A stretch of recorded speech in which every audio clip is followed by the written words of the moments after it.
11장은 3차 바울 전도 여행이 이제 마감되는 게 16절까지, 이 11장 16절까지가 이제 3차 전도 여행이 마감이 되고, 이제 17절부터는 이제 로마행을 가는, 그래서 예루살렘에 이르는 어떤 말씀이 이제 이어집니다.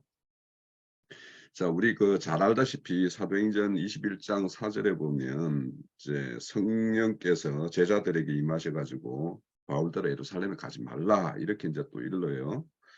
그리고 21장 9절에서 11절에 보면 아가보라 하는 그 선지자가 내려와서 바울이 될 일을, 바울의 허리띠를 가지고 이렇게 예언하는 모습을 또 보이고 있어요.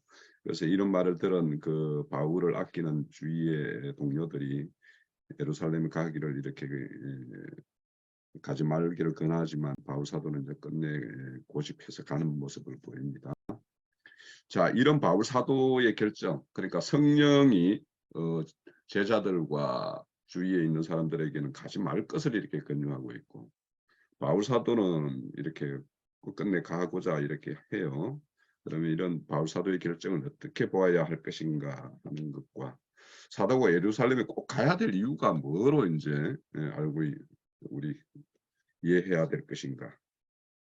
그리고 이제 굳이 그 로마로 가는 것만 생각한다면 예루살렘 안 가고 그냥 바로 로마행으로 그냥 가시면 되잖아요.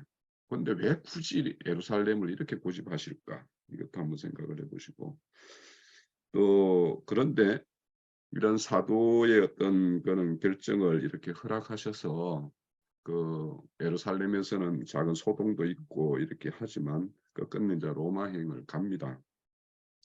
그러면 이런 과정에서 하나님은 무엇을 이렇게 남기고자, 그러면 성경에 이런 사건을 보고 우리는 무엇을 이렇게 좀 살피고 우리가 이렇게 마음에 담아야 될 것인가, 이런 걸 생각을 하면서 한번 나눠보죠. 1번을.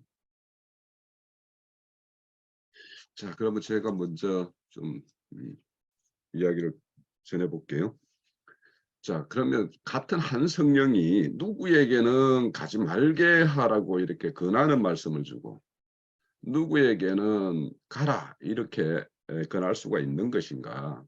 지금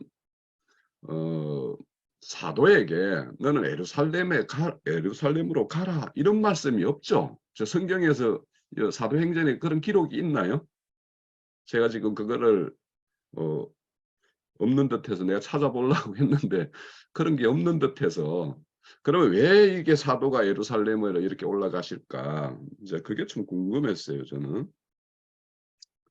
민수기 6장에 보면 이제 나시린이 지켜야 될 그 3가지 항목들이 있죠. 뭐 포도주를 먹지 않는 거나 머리를 깎지 않는 거나, 그리고 시체를 이렇게 만지지 않는 거.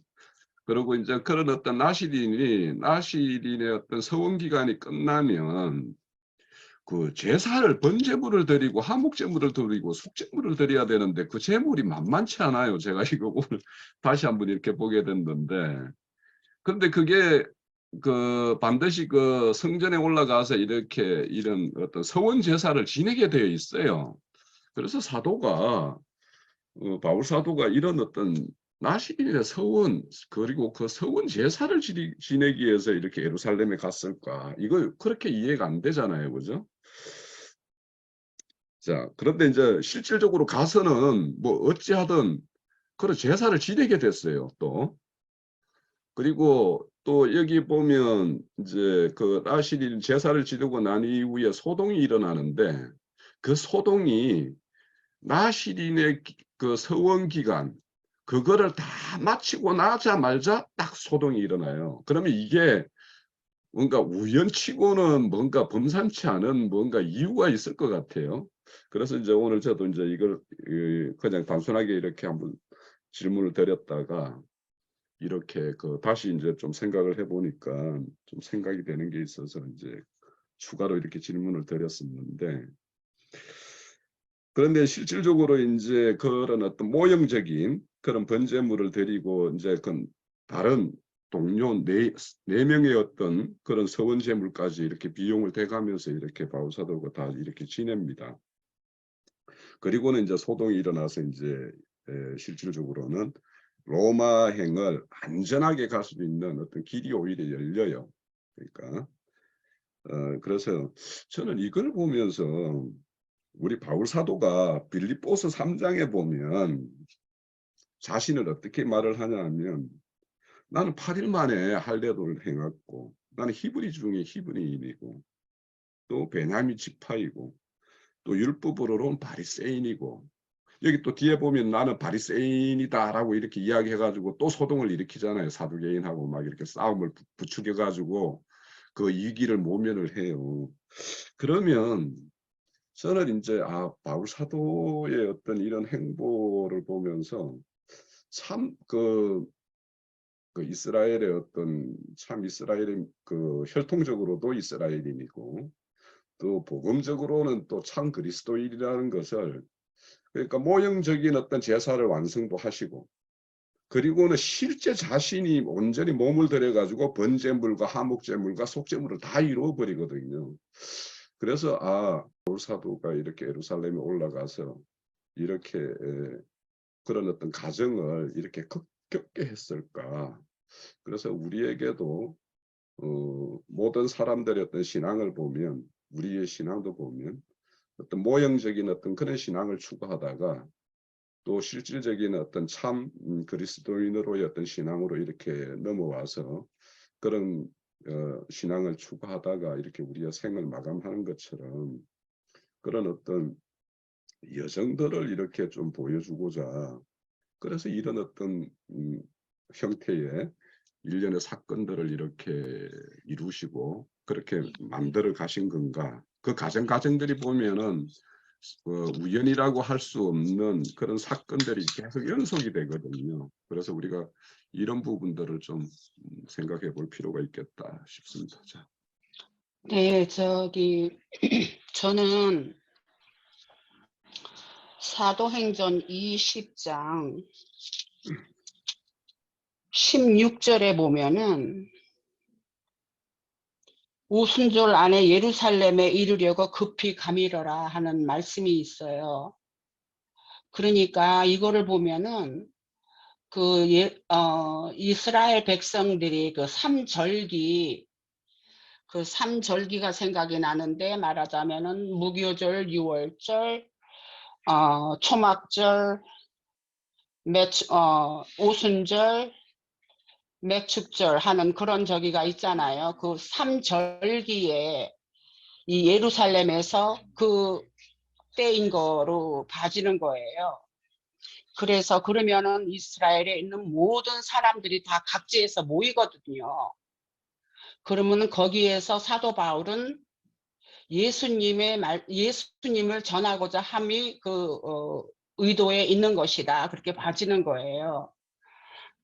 우리가 여기서 말씀을 보면은 20장 그 뒤에 또 보면 25절에 모든 사람의 피에 대한 내가 깨끗하니 내가 꺼리지 않고 하나님의 뜻을 다 여러분에게 전하였습니다. 이제 그 앞에 이제 어떠한 일이 일어난 거 뭐 이제 그런 것이 저기가 되는데 이제 복음을 증언을 하고 하는 그런 거를 하는 일과 또 거기에 대해서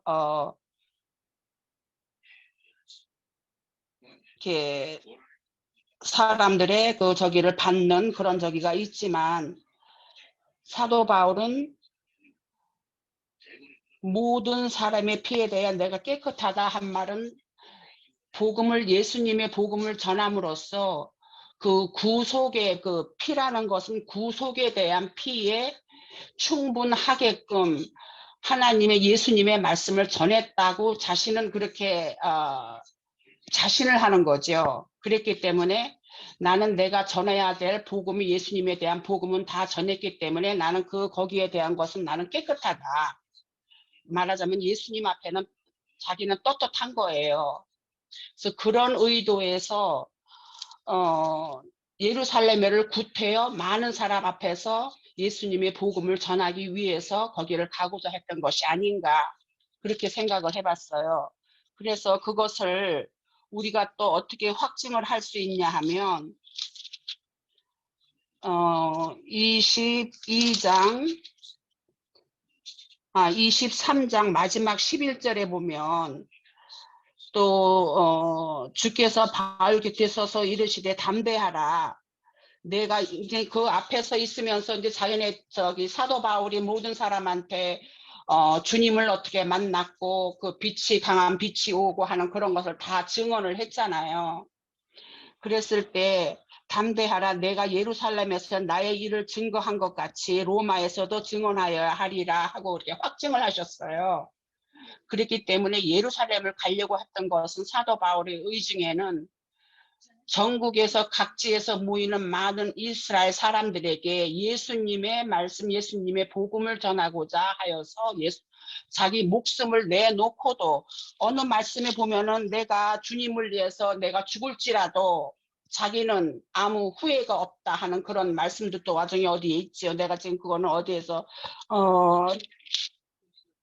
그게 우리가 지금 오늘 읽은 거에서도 있는 걸로 봐지는데, 네, 그런 것처럼 주 예수의 이름을 위하여 결박당할 뿐 아니라 예루살렘에서 죽을 것도 각오하였노라. 그러니까는 말씀 예수님의 복음을 전하기 위해서 예수님은 사도 바울은 예루살렘에를 간 것이고 그 일을 한 것이 결국은 예수님이 23장의 그 마지막 부분에서 확증을 하셨어요. 그래서 너는 로마에 가서도 예루살렘에서 복음을 전한 것 같이 그렇게 해라 하고 그렇게 말씀을 하신 걸로 그렇게 생각해 봤습니다.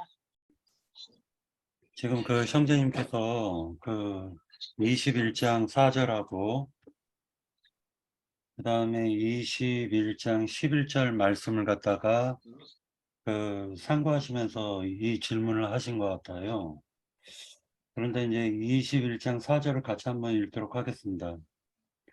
제자들을 찾아 거기서 이래를 머물더니 그 제자들이 성령의 감동으로 바울더러 예루살렘에 들어가지 말라 이렇게 얘기를 하고 있습니다.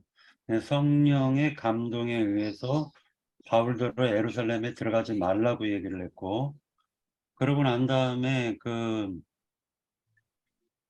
빌립 집사님의 그 딸과 딸 넷인데 그들은 예언자들이라고 얘기하고 있습니다. 9절에. 그리고 난 이후에 예루살렘에서 아가보라 한 선지자가 유대로부터 올라왔다라고 얘기를 하는데, 그 아가보가 11절에 보면 성령이 말씀하시되 예루살렘에서 유대인들이 이같이 이띠 임자를 결박하여 이방인의 손에 넘겨주리라 하건을 얘기를 하고 있습니다. 그러니까 성령께서는 처음에 4절에 보면은 예루살렘으로 가지 말라고 감동을 줬어요. 제자들을 통해 가지고. 그런데 11절에서는 성령께서는 이띠 임자를 갖다가 예루살렘에서 결박하시겠다라는 걸 확증하셨어요. 그러면은 지금 이제 여기까지 일단은 보고 그 다음에 21장 14절에서 보면은 그가 권함을 받지 아니하므로 우리가 주의 뜻대로 이루어지이다 하고 그쳤노라 이렇게 얘기하고 있습니다. 그러니까 예수님께서 그 겟세마네 동산에서 아버지여 이 잔을 옮기시옵소서 그러하오나 내 뜻대로 하지 마옵시고 아버지 뜻대로 하옵소서 하는 그 예수님의 그 모습을 갖다가 사도 바울이 지금 실천하는 것을 볼 수가 있습니다.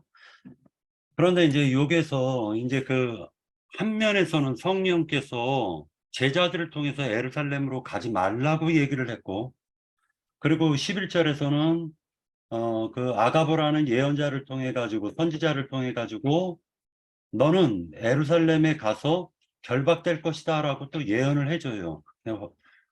그렇게 얘기를 하고 계셔요.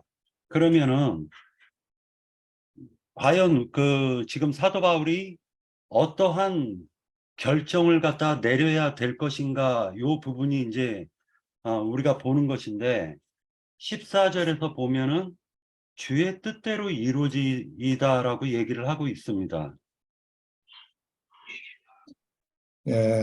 22절부터요. 20장 22절부터 24절. 보라, 이제 나는 성령의 이게 바울 사도가 밀레드에서 예루살렘에 갈 것을 결정한 내용을 지금 말한 거예요. 결정하게 된 동기예요. 보라, 이제 나는 성령에 매여 예루살렘으로 가는데 거기서 무슨 일을 당하는지 알지 못하노라. 이미 바울 사도는 이걸 알고 있었어요. 예루살렘에 가면 박해가 있을 것이라고 하는 것까지도 짐작을 하고 있었어요. 그럼에도 지금 이제 홍영재님 질문처럼 예루살렘에 가는 건 성령에 의해서 가는 거예요. 그런데 이제 다른 데서는 성령께서 어떤 그 예언자들을 통해서 예루살렘에 가면 이런 박해가 있을 것이라는 것을 또 증거를 했어요. 그런데 이미 바울 사도는 그걸 알고 있었어요. 예루살렘이라는 데를 가면 바울 사도를 예루살렘에서는 환영해 주는 것이 아니라 박해할 것이라는 것을 이미 성령의 계시로 알고 있었어요. 오직 성령이 각 성에서 내게 증언하여 결박과 환난이 나를 기다린다 하시나, 이게 바울 사도는 이미 빌립의 딸들이나 다른 누가 이렇게 예언을 해주기 전에 이미 계시를 받았어요. 예. 내가 이제 중요한 말이에요. 달려갈 길과 주 예수께 받은 사명, 이게 제일 중요한 말이에요. 예루살렘에 바울이 구태여 고집을 해가면서 박해가 있다는 걸 뻔히 알면서 지금 가는 거예요. 그런데 내가 달려갈 길과 주 예수께 받은 사명 곧 하나님의 은혜의 복음을 증언하는 일을 마치려 하면은 나의 생명조차 조금도 귀한 것으로 여기지 아니하노라. 그러니까 예루살렘에 올라가서 그냥 일반적인 박해만 받는 게 아니라 혹시 내가 이번 길이 생명의 해침을 당하는 일까지 있을 수도 있다라고 바울 사도가 지금 알고 있는 거예요. 자, 이제 이런 근거를 가지고 이제 큰 틀에서 봅니다. 바울 사도가 왜 구태여 그럼 예루살렘을 가야 되는가? 그냥 예루살렘을 그 박해를 피해서 바로 로마로 가는 길을 택하면 되지 않는가? 이제 이런 이제 홍영재님 질문 내용은 이런 내용이에요. 그런데 하나님의 경륜을 생각해야 돼요. 지금 예루살렘 교회에 가서 지금까지는 예루살렘 교회가 주님이 세운 교회의 첫 열매의 한 단위거든요. 지금까지는 예루살렘 교회를 중심으로 해서 하나님의 경륜이 운영됐어요. 그런데 그 사이에 이제는 은혜의 때로, 율법과 선지자의 때를 완전히 은혜의 때로, 이방인의 때로 전환하는 과정에 이게 생기는 일이에요. 그런데 그 이방인의 때로 완전히 때가 바꿔지게 하는데 바울이라는 사람이 결정적으로 쓰여져야 된단 말이에요. 이게 하나님이 이미 정해놓은 사실이에요, 이게. 그럼 바울이 내가 뭐 박해를 안 받고 로마로 가면 되고 그런 문제가 아니에요. 예루살렘에 그럼 왜 가느냐? 이방 전도의 성과를 지금까지는 예루살렘이 교회의 중심이었으니까 마치 구약시대에 가나안 땅에 들어가면 길갈이라고 하는 곳이 그게 신앙의 중심지거든요. 이것이 실로로 옮겨져야 돼요. 7지파의 기업을 위해서는 이 길갈의 기업에서는 길갈의 이스라엘의 총회에서는 2지파 반은 이미 기업을 받았고 서안에서 2지파 반의 기업을 받기까지만 길갈이 하나님의 중심 행정이 거기에 있는 것이고 그 다음에 이제 7지파가 기업을 받기 위해서는 실로로 옮겨야 돼요. 하나님의 중심 행정이 실로에 있는 거예요. 자, 이제 예루살렘에서 중심 행정이 로마로 옮겨진다 이 말이에요, 지금. 네. 자, 그 일에 바울은 이렇게 쓰임을 받도록 하나님이 이미 다 정해놓은 거예요. 바울이 피한다고 해서 이게 될 일이 아니에요.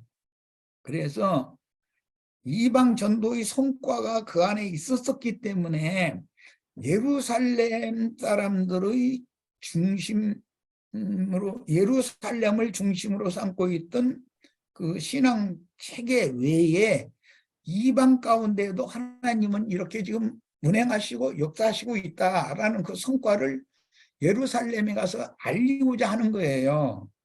그걸 알리고 나서 예루살렘의 때가 이제 끝났고 완전히 이제 이방인의 때로 시대가 바꿔진다라는 것을 꼭 알려주고자 하는 것이 바울 사도의 사명감이에요, 지금. 자, 그래서 이 일로 예루살렘에 가서 그걸로 좋게 해결이 된 게 아니라 오히려 이제는 율법의 그 나시린의 율법이 바울 사도의 앞으로 남은 생애가 이제 나시린의 삶을 살 수밖에 없게 되는 생애로 인도를 받는 것을 지금 보여주는 거예요. 예수님이 완전한 나시린이었잖아요. 그 뒤를 바울 사도가 지금 따라가는 거예요. 율법의 나시린을 영적으로 지금부터 적용하는 거예요. 이제 바울 사도에게 이것이 적용이 되는 거예요.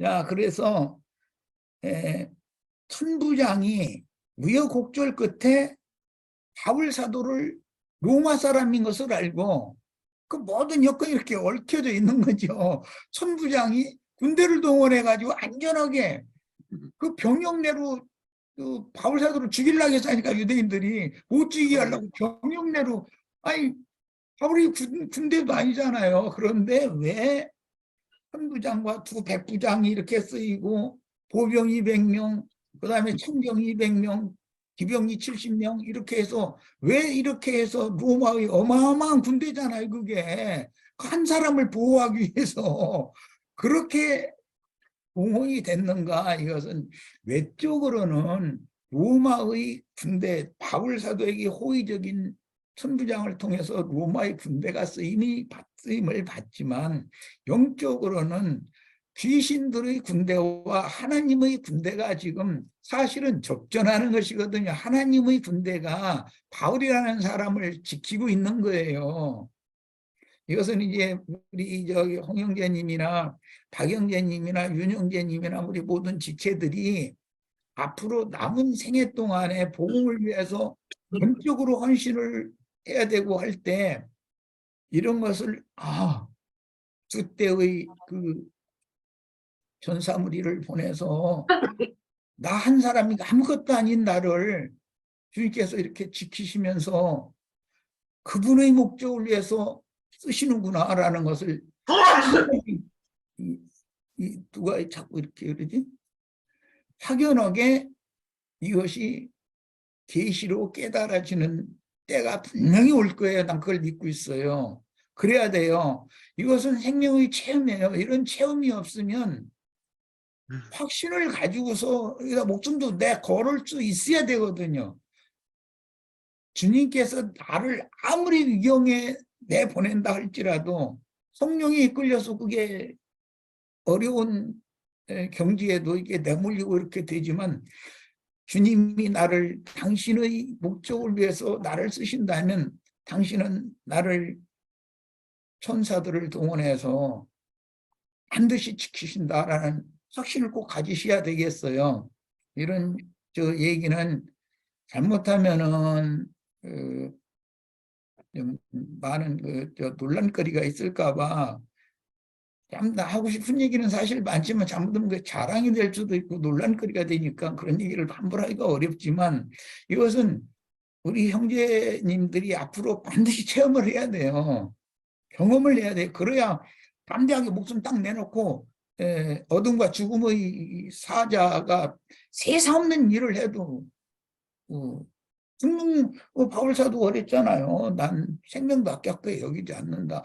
그렇게 됐다는 것은 어둠과 죽음의 권세를 이미 정복하고 있다는 뜻이거든요. 밟고 있다는 뜻이거든요. 그것은 왜 그러느냐.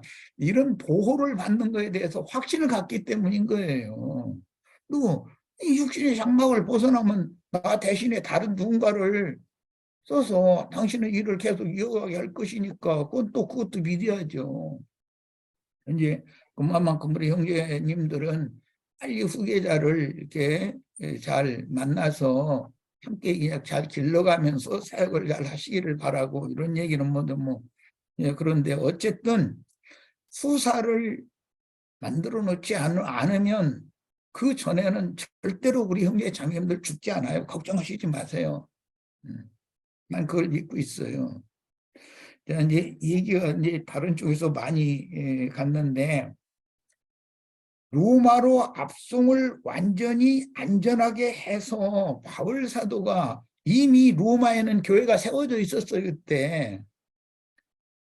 그런데 로마로 압송을 해서 바울 사도가 로마에 가서 결국은 갇혀 있는 상태였지만 사실은 그 전승에 의하면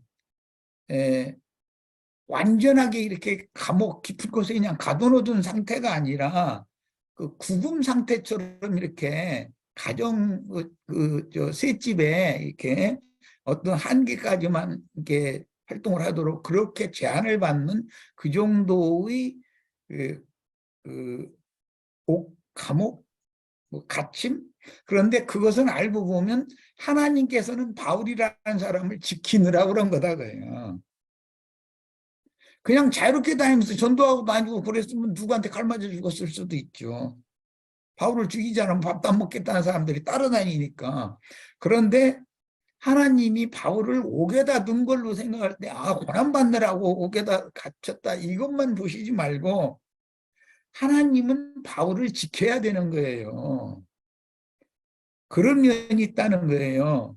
그렇게 해서 바울 사도를 지켰어요. 그런데 우리 잘 아시는 것처럼 옥에 있는 사람이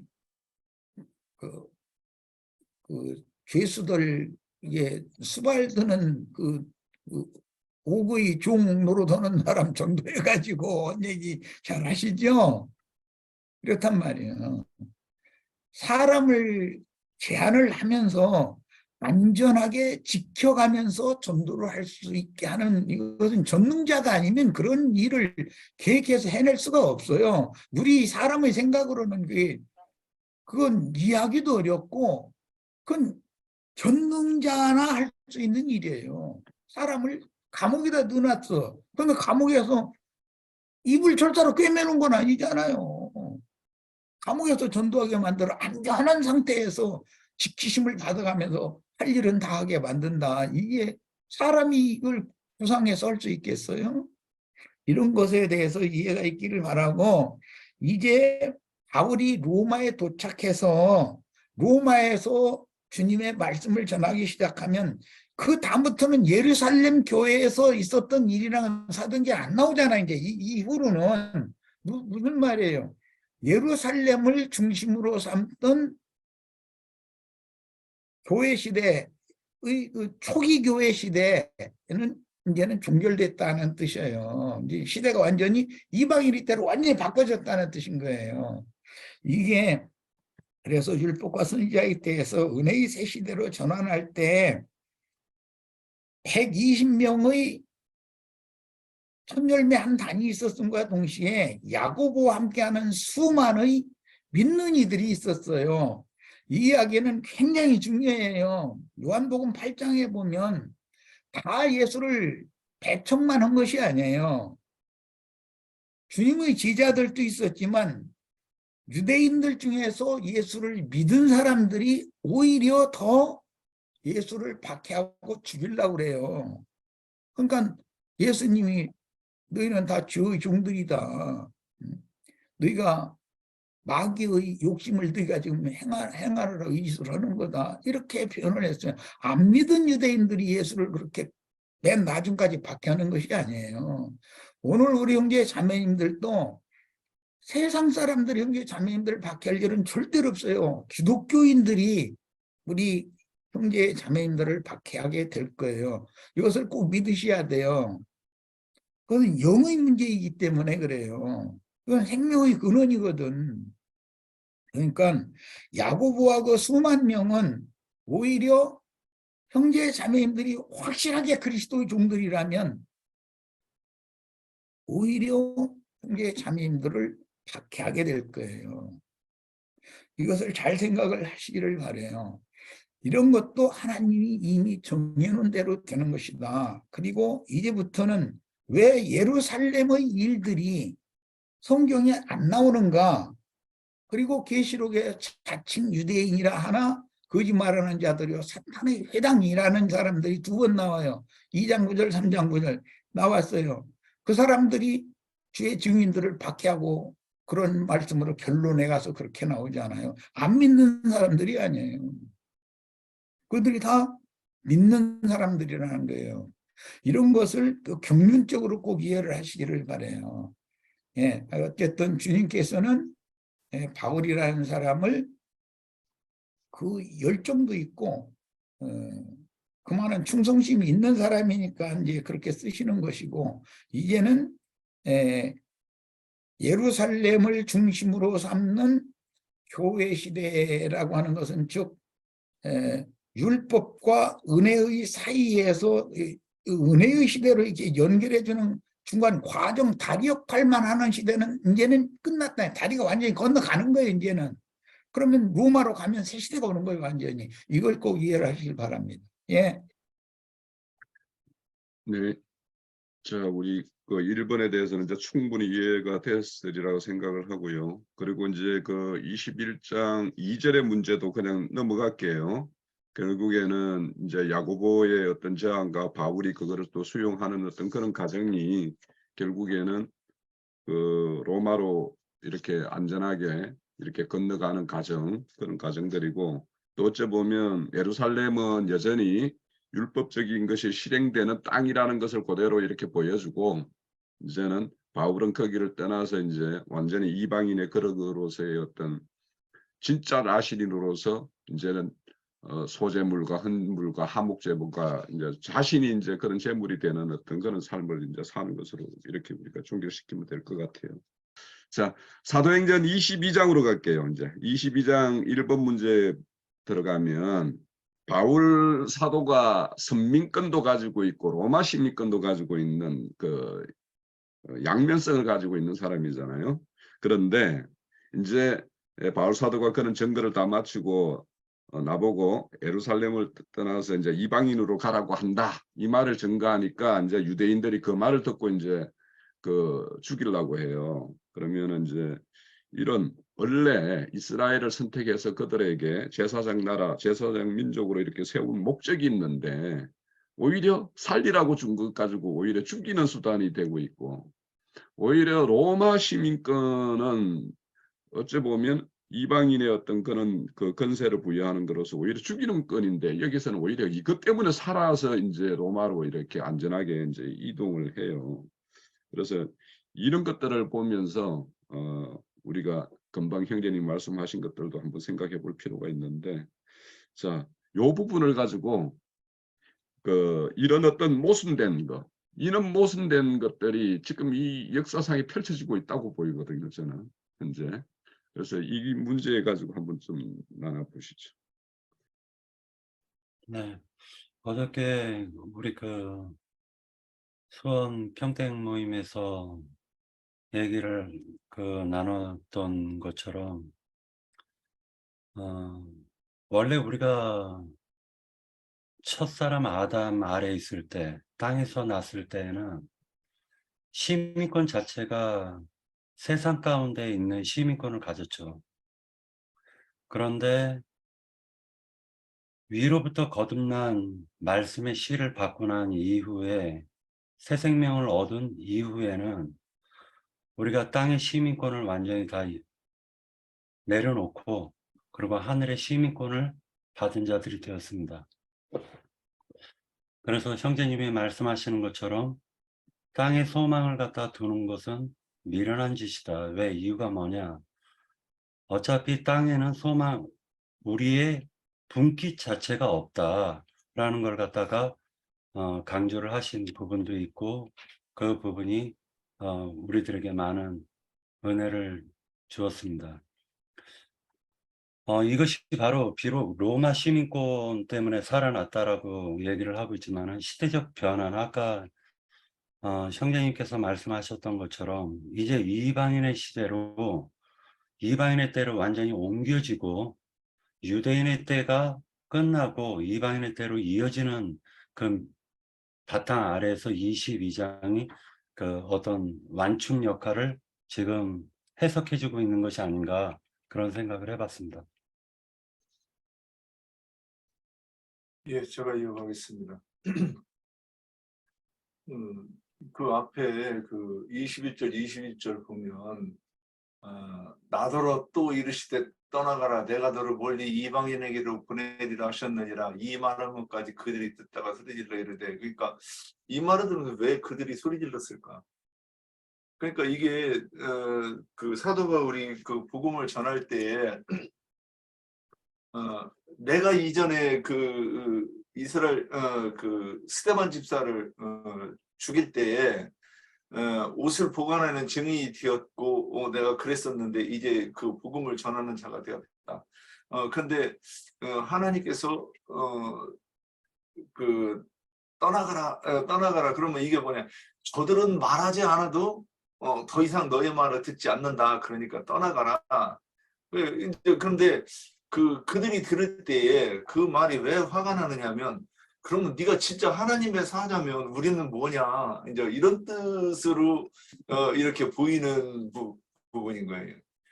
또 그런 부분이 있는가 하면 이제 로마 그 천부장이 그 장계를 올리는 때 뭐라고 했느냐 그가 로마 사람인 걸 알고 내가 그를 구했나이다 이렇게 해요. 근데 그거 되게 저는 거기서 뭘 생각했느냐 하면 자기의 공을 내세우려고 그러는 거라고 이렇게 보았습니다.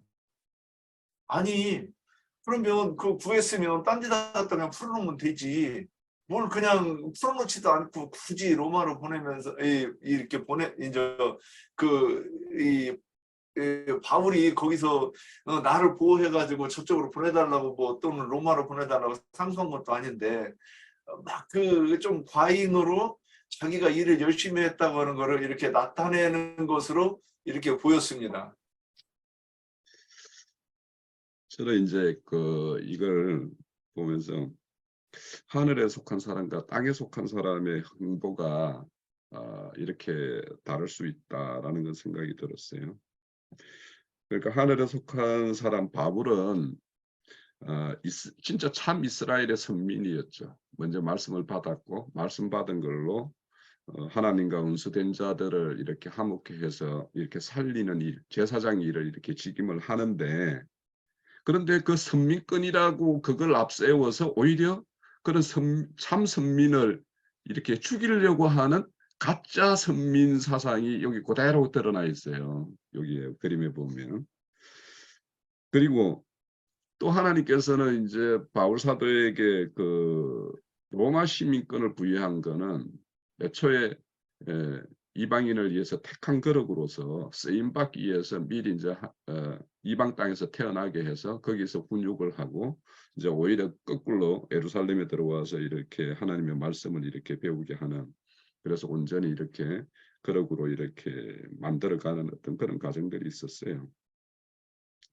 그런데 이제 여기 보면 유대인들과 로마 천부장들은 사실은 자기들이 이렇게 가지고 있는 그 끈을 그 권리를 그거를 잃지 않기 위해서 그것을 이렇게 유지하기 위해서 거기에만 사실은 혈안이 되어 있고 그래서 이제 하나님의 어떤 선민에 대한 것을 완전히 오해해가지고 오해함으로 인해 가지고 그 복음이 이방 땅으로 이렇게 하나님의 어떤 모든 뜻이 이방으로 넘어갔다라는 이런 말씀을 하는 것을 이렇게 수용을 못 하고 있는 거죠. 지금.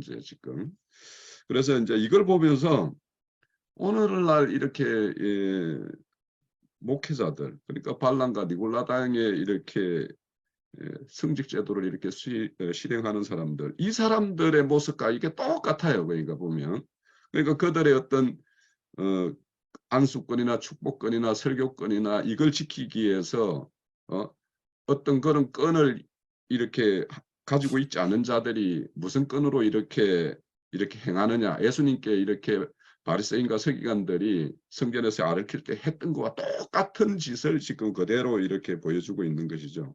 그래서 그들만의 어떤 독점적인 어떤 그런 끈을 가지고 있는 것처럼 선민권을 이렇게 주장하는 유대인들의 모습을 보이고 있어요. 그리고 이제 이 천부장 같은 경우에는 이제 사실은 자기가 돈 주고 이렇게 샀다라고 하잖아요. 로마 시민권을. 그러니까 그 시민권을 잃지 않기 위해서. 그러니까 바울 사도를 기히 이렇게 잘 이렇게 지켜야 되는 것이 아니라 로마 시민권으로서 소유자를 그런 어떤 그 관리로서 그것을 책임을 다 못했을 때 그 어떤 책망을 받거나 징계를 받거나 이런 것들에 대해서 모든 것을 이렇게 자기 건을 보호하기 위한 어떤 이런 건들로 이렇게 행사하는 두 사람의 어떤 모습. 그래서 결국에는 이 두 건이 서로 모순되고 이렇게 일어나지만 이 두 건이 오히려 하나님의 뜻을 이루는 데에는 다 이스라엘 선민권을 주장하는 유대인이나 또 로마 시민권을 가지고 있음으로 인해서 이렇게 보호받는 거나 이런 것들을 다 이렇게 겸해서 바울 사도가 뜻하던 로마행을 이렇게 이루는데 이렇게 쓰임되는 것을 보면 아까 형제님 말씀하신 대로 김묘자의 어떤 그런 것들이 그대로 이렇게 녹여 있는 그런 어떤 행사라고 저는 보입니다.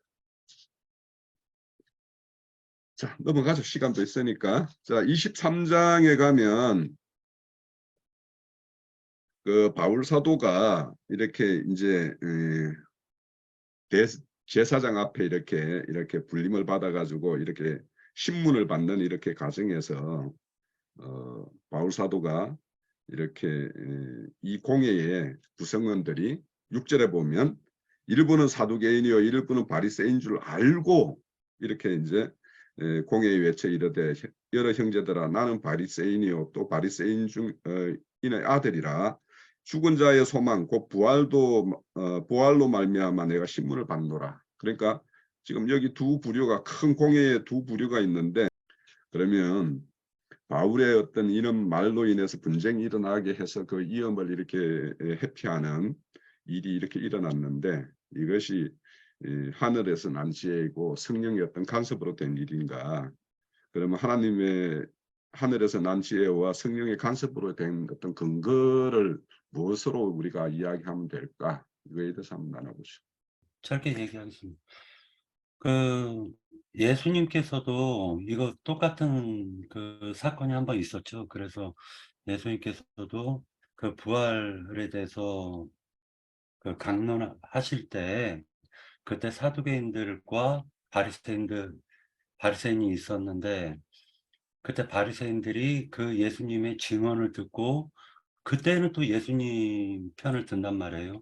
지금 똑같은 사건이 벌어진 것으로 저는 그렇게 보여졌습니다. 이걸 성경으로 그 증명할 수 있는 거는 그 사복음서 예수님의 그 사건이 아닐까 생각합니다. 예, 또요. 예, 저는 이거 읽으면서 그 예수님께서도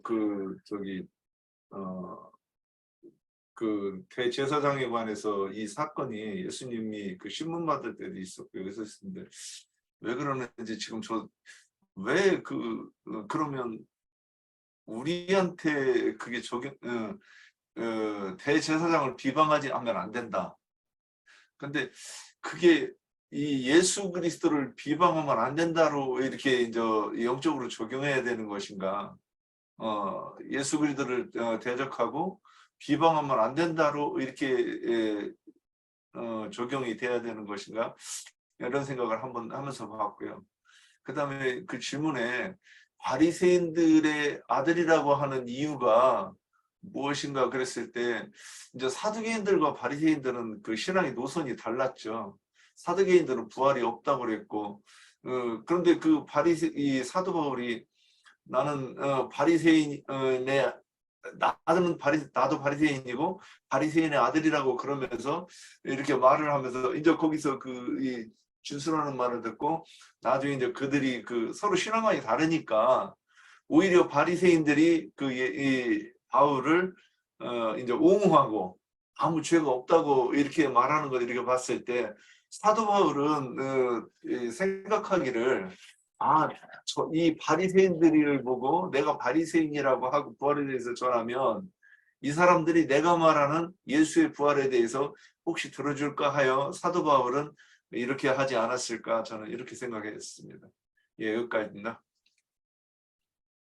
형님 조금만 더 첨언하자면은 8절에서 보면은 사두개인들은 부활도 없고 천사도 없고 영도 없다 하고 바리새인들은 다 있다 함이라라고 기록하고 있는데요.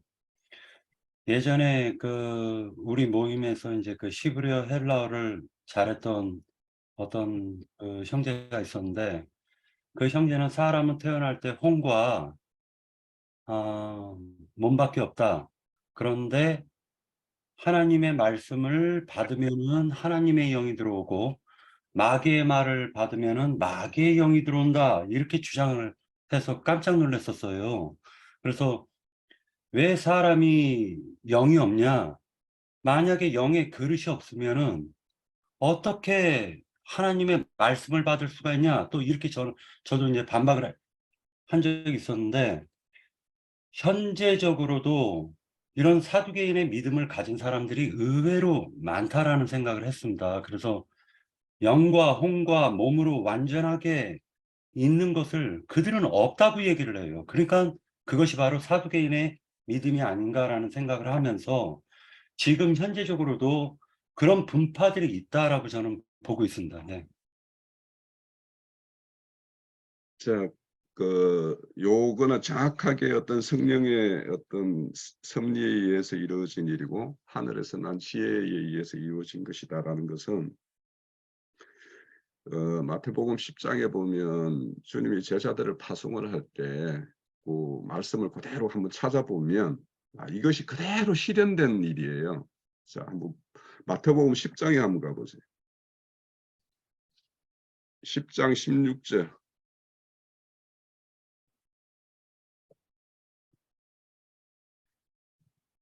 15페이지네요.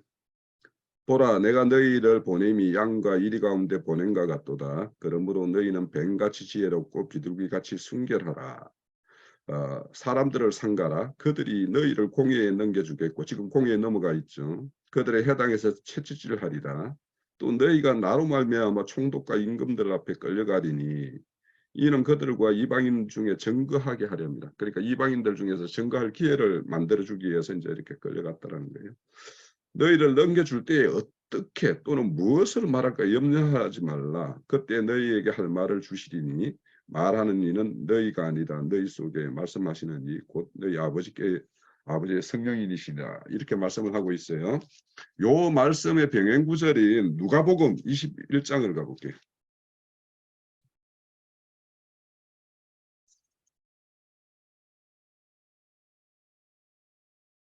21장 12절부터 볼게요.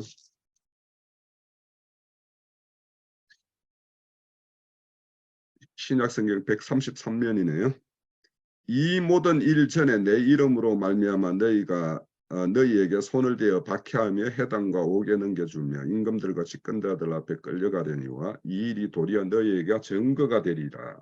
자, 이렇게 예수님이 말씀하신 것들이 이제 이렇게 실제적으로 실현되는 것들을 볼 수가 있죠. 그러므로 너희를 변명할 것을 미리 궁리하지 않도록 명심하라.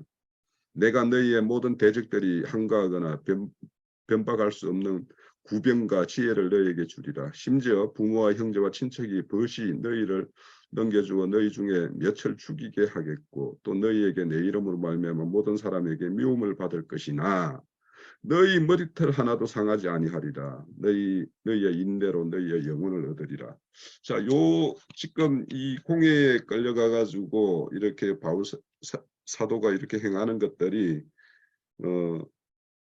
미리 어떻게 해야 될 걸가 궁리한 것도 아니었겠죠. 그러니까 지금 바리새인과 사두개인들의 어떤 사실은 이들이 이 교리적으로 보면은 전혀 하나가 될 수 없는 일인데 하나님의 사람을 박해하는 일에는 하나가 돼요. 예수님을 박해하는 일에도 하나가 되고. 그런데 그러니까 이들의 모순점을 그대로 지적을 함으로 인해 가지고 그들끼리 서로 이렇게 분쟁하게 만들고 바울 사도의 어떤 불의한 것이 하나도 없음을 그 이어지는 거 보면은 불의를 발견할 수가 없었다 이렇게 하잖아요. 그래서 이제 이런 것들이 그대로 실현되는 어떤 모습이었다라고 이제 저는 근거가 여기에 있다 생각이 됩니다.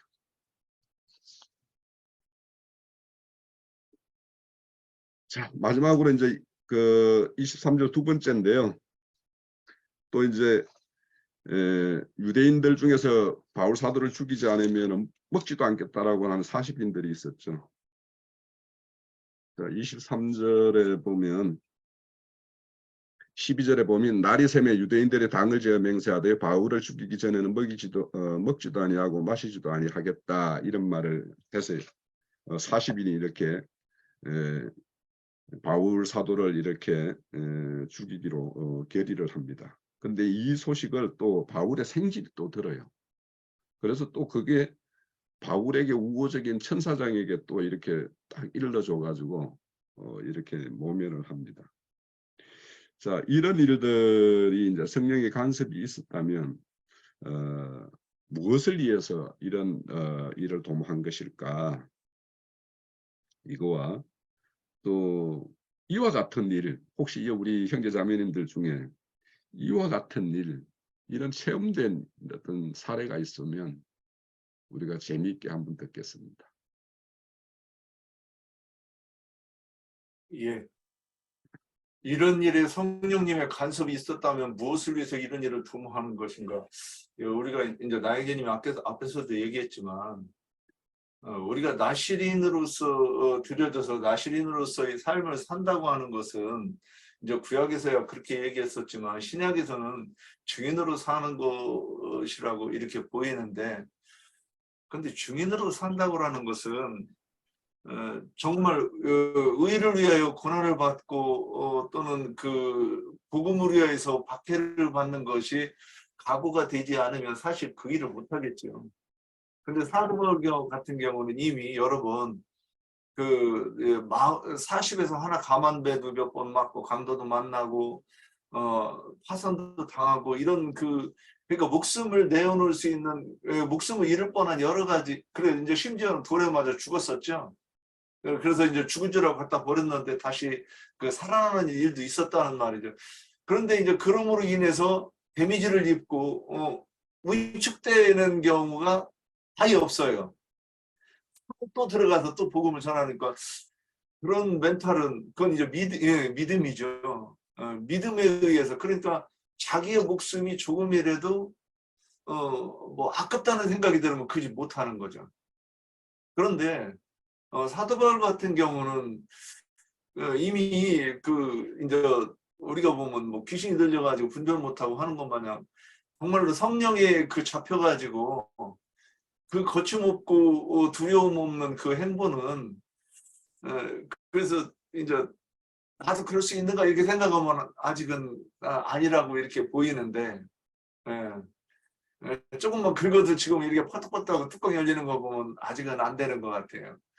그런데 사도 바울의 이 삶을 이렇게 보면 오직 하나님한테 자기의 모든 것을 걸고 이제 그 정도 돼야 정말 하늘에 소망이 있는 사람이라고 말할 수 있지 않을까, 이런 생각이 들어요. 내가 이 땅에서 두렵다 그건 뭐냐면 아직도 이 땅에 있는 미련이 남은 것이고 내 삶의 미련이 아직도 남은 것이고 그래서 그렇지 않겠는가 이런 생각을 좀 해봤습니다.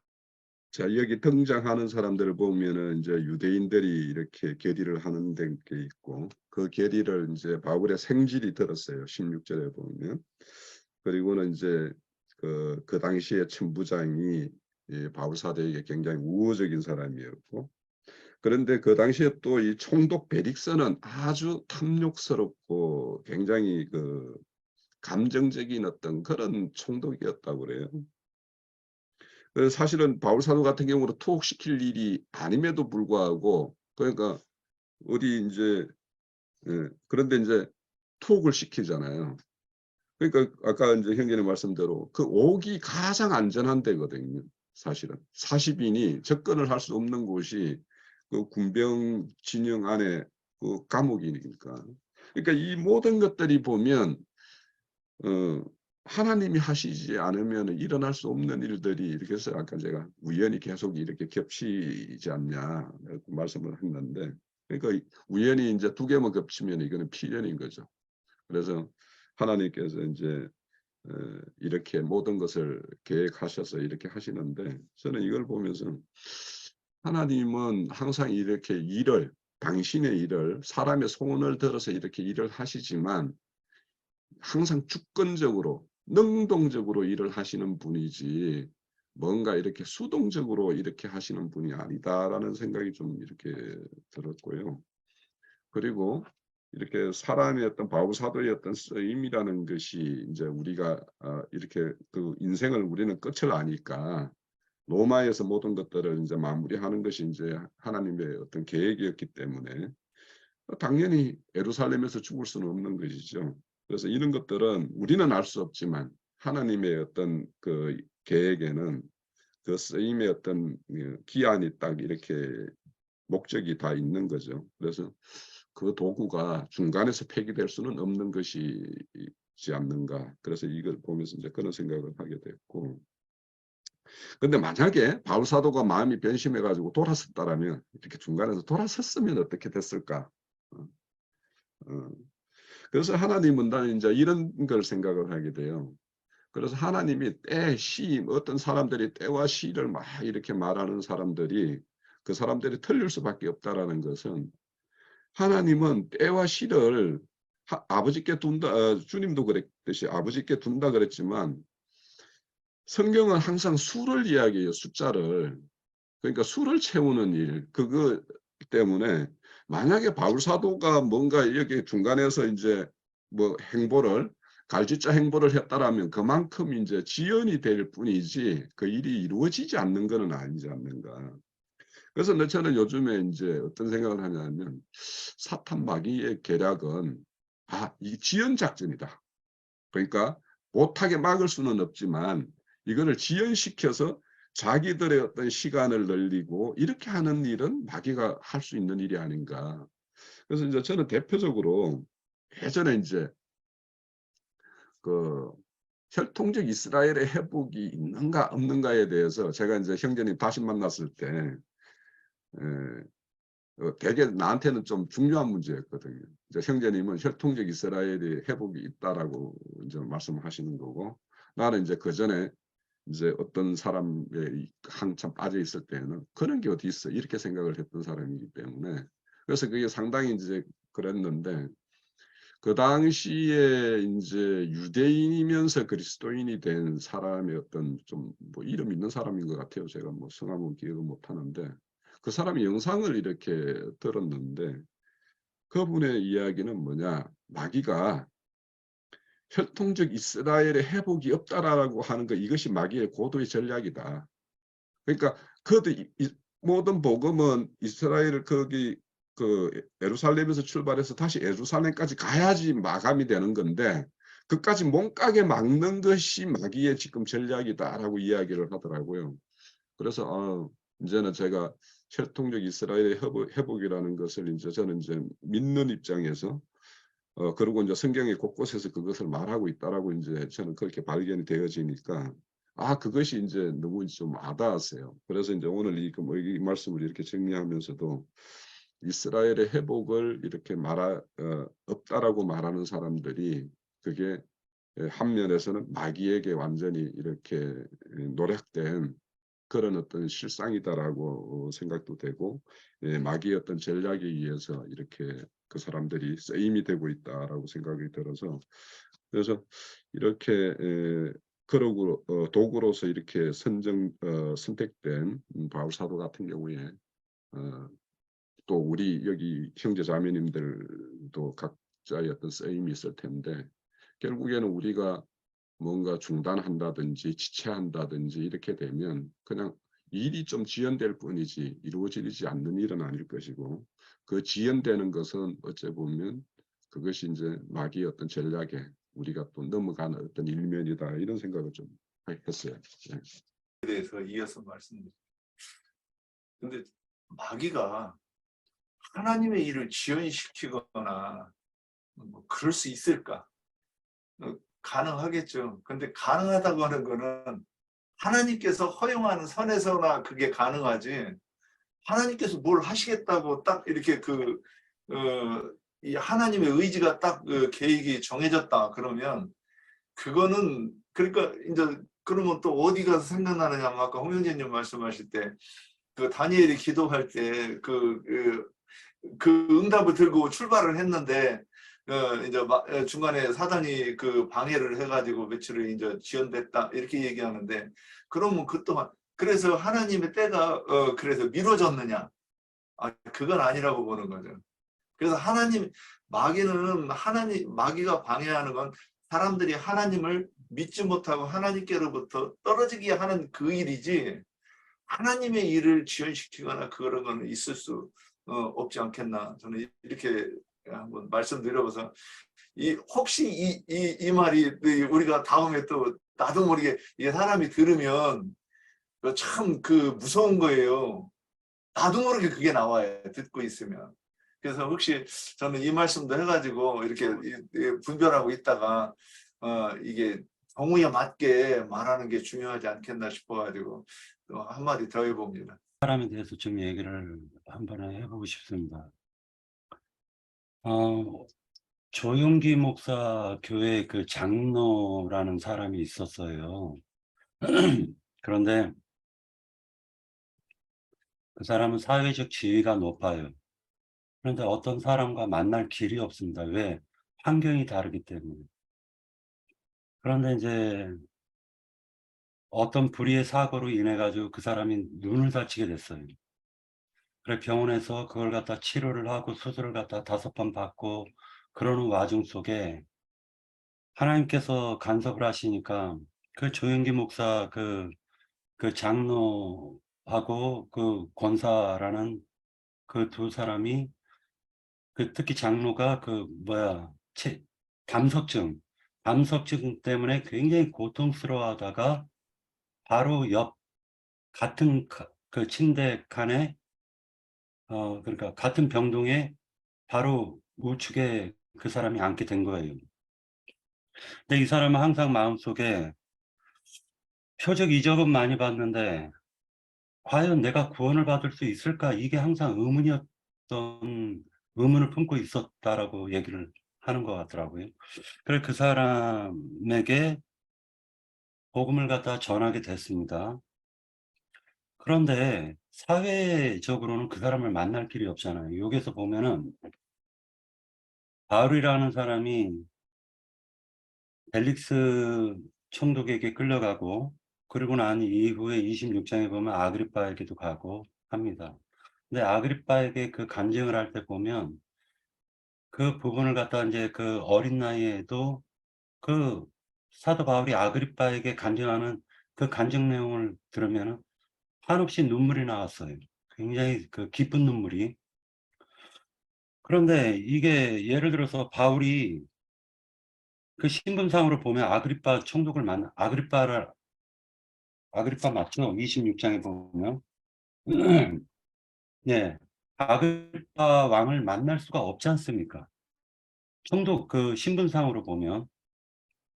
그런데 지금 아그리빠 왕을 만나 가지고 바울이 회심을 시키는 얘기로 이어지는 사건이 이루어진다는 거죠. 그러면 여기에 이 40인이 밥도 먹지 않겠다라고 하고 죽일 때까지는 밥도 안 먹겠다라고 했던 이 40인을 통해 가지고 하나님께서는 그렇게 성령으로 역사하셨다라고 이제 볼 필요성이 있다라는 거죠. 그래서 하나님의 사람은 하나님께서 어떻게 이끄실 것이냐라는 것은 그 사람의 환경을 순식간에 변화시켜서 그 자리로 옮겨 놓으신다. 어떤 자리건 옮겨 놓으실 수 있다라는 걸 우리가 생각할 필요가 있다고 보여집니다. 로마 군대의 백부장, 천부장 외적으로 볼 때는 그 로마 군대예요. 그런데 예수님이 십자가에 달려 죽고 장사됐다 부활했을 때 그 예수님의 형을 집행한 사람들이 로마 군병들이에요. 그런데 그들이 나중에 그분이 바로 하나님의 아들이었다라고 시인을 해요. 자, 그러니까 이방인들도, 이방 군대도 하나님은 얼마든지 당신의 목적을 위해서 필요대로 쓰실 수가 있다. 기본적으로는 이걸 생각하셔야 되고, 이제 바울을 보호하기 위해서 로마 군대의 천부장과 백부장들과 그 병사들이 이제 쓰임을 받았어요. 그런데 반대로 예수가 아니라 바울을 죽이지 않으면 우리는 뭐 시험도 좀 피하겠다. 그런 게 얼마나 그 바울을 죽이겠다는 결사심이 대단한 사람들인가 이제 그 말인데, 그런 사람들은 그 사람들이 그러는 것이 아니에요. 그들을 붙들고 있는 율법 종교의 영, 악한 어둠의 영들이 그들을 그렇게 붙들고 주장하고 있는 거거든요. 그런데도 현실적으로 볼 때는 이방 군대에 의해서 바울 사도가 그들의 손에 넘겨지지 않고 죽이지 못하도록 보호를 받아요. 그리고 안전하게 로마로 갔고, 그다음에 로마에서 이제 남은 생애를 뭐 일본까지 가기를 이제 소원했지만 거기까지는 가지는 못했어요. 이제 그 뒤의 이제 교회사로 이어져야 되는 문제니까. 어쨌든 바울이라는 사람은 예루살렘 교회가 중심이었던 초대 교회, 사도시대의 초대 교회 시대에서 로마가 중심이 되는 이방 교회 시대로 전환하는 데 아주 결정적으로 쓰임을 받았다는 거예요. 그 예루살렘 교회가 세워졌을 때 안디옥에 이미 또 교회가 세워져 가지고 거기에서 파송한 종들이 그게 바나바와 바울이거든. 그런데 궁극적인 바울을 보낸 목적지는 안디옥이 목적이 아니고 로마라는 것을 보여주는 거잖아요. 지금 로마는 당시 세계의 그 모든 중심이 로마였었기 때문에 로마로 보내야만 주님의 뜻을 이룰 수 있는 거예요.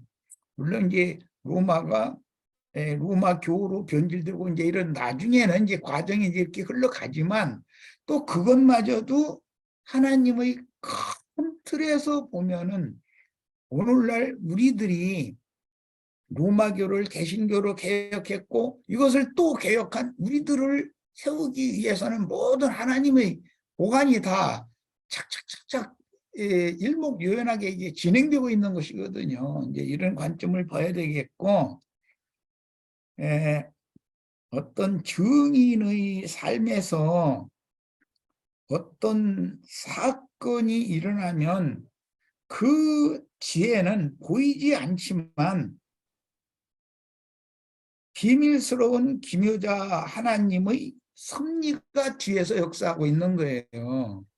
그 당사자는 그것을 모르고 그 일을 하는 거예요. 그걸 의식하지 않고 그냥 자기는 자기 사명이다 생각해서 그걸 그냥 그렇게 하는 거예요. 그런데 그렇게 한 것도 뒤에서 보면 주님께서 그렇게 하게 하신 거란 말이에요. 사람이 그런다고 생각하면 안 돼요. 전부 어떤 영들의 역사에 의해서 그렇게 움직여지는 거예요. 오늘 우리가 이런 모임을 이렇게 실행을 하고 이런 신앙생활을 추구하고 하는 것도 우리들이 뭐 필요에 따라서 이렇게 한다, 뭐 코로나19 때문에 이런 제도를 우리가 이제 가져오게 됐지만은 이런 것도 이렇게 하게 하신 분은 주님이다라고 우리는 나중에라도 이건 주님이다라고 우리는 믿어야 된다는 거예요. 우리의 일거수일투족, 우리들의 삶에 어떤 일이 벌어지고 이런 것들은 모두 내가 그러면다고 생각하시면 안 돼요. 그건 안 믿는 사람이에요. 그건 사두개인들과 똑같은 사람들이죠. 영의 세계를 믿지 않는 사람들이죠. 내가 그런 것이 아니라 나를 현실 세계에서 그런 각도로 그런 용도로 그렇게 쓰시려고 그쪽으로 몰아가는 거예요. 그런데 어떤 영들에 의해서 이렇게 움직여지는 거예요. 이걸 꼭 생각하시고, 그래서 증인의 삶에서 어떤 사건의 뒤에는 비밀스러운 그 기밀자신 하나님의 섭리가 있게 마련이고, 주님의 비밀스러운 개입과 간섭이 은밀하게 역사하고 있다라는 것이 꼭 믿어지셔야 되겠어요. 이게 내가 어떻게 해서 계획하고 이렇게 하는 것 같으죠. 가끔 내가 이제 그 복음을 전할 때 어느 때가 되면 세상에 인류의 반은 남자고 반은 여자인데 그 많은 여자 중에 왜 그 사람과 결혼을 하게 됐을까? 그걸 한번 생각해 보시길 바래요. 아무하고나 결혼 더 훨씬 훌륭하고 더 좋은 사람도 많잖아요. 나중에 가서 뭐 콩깍지 쪽 했었지만 콩깍지 끼게 하신 분이 누구예요? 인생사에서 아무것도 아닌데도 깜빡 속고 넘어가고 그걸 못 깨달아가지고 그 아둔한 짓을 한 것을 나중에서 깨닫고 이런 일은 수도 없이 많아요. 그런데 그때 당시 그 여자에게 베껴가지고 그 남자에게 베껴가지고 둘이 결혼을 하게 된 것은 나중에 잠깐 생각해 보세요. 아, 이 아이가 생겨나려고, 이 손자가 생겨나려고, 아, 이게 하나님의 계획이구나 라는 것을 전능자의 손을 절대로 사람은 벗어날 수 없다는 거예요. 이게 사소한 일은 개인의 결혼 얘기를 하니까 좀 우스꽝스럽게 생각할지 모르지만 우리가 어떤 교회 생활을 할 때 처음에 어떤 그 세속적인 교계의 어디에 입문을 해가지고 그 다음에 또 다른 데를 찾아서 오늘 여기까지 우리가 오게 된 것도 내가 뭐 몇 년도 몇 월 며칠 날쯤 되면은 나도한 형제 뭐 말씀 가르치는 데를 찾아갈 거야. 그렇게 해서 오신 분들 여기 있어요? 한 분이나? 그렇지 않아요. 나도 모르게 이렇게 떠밀려진 거예요. 어마어마한 어떤 위대한 힘에 의해서 내가 여기까지 이렇게 딱 오게 된 거예요. 그러니까 내가 그런 자식을 낳고 그런 손주를 낳는 것도 하나님의 절대적인 배려가 안배가 있는 거예요. 그것을 사람은 절대로 피할 수 없어요. 자기가 막 그냥 머리 쓰고 뭐하고 막 이렇게 하면은 다른 인생 살았을 것 같죠. 그게 그렇게 되는 게 아니에요. 그건 불신자죠. 절대적인 하나님의 절대자의 비밀스러운 그 섭리가 반드시 각 개인은 개인의 인생의 그 뒤에는 보이지 않는 어마어마한 힘이 나로 하여금 오늘 이 자리에 딱 있게 하셨다는 걸 믿으시기를 바래요. 네, 마치겠습니다.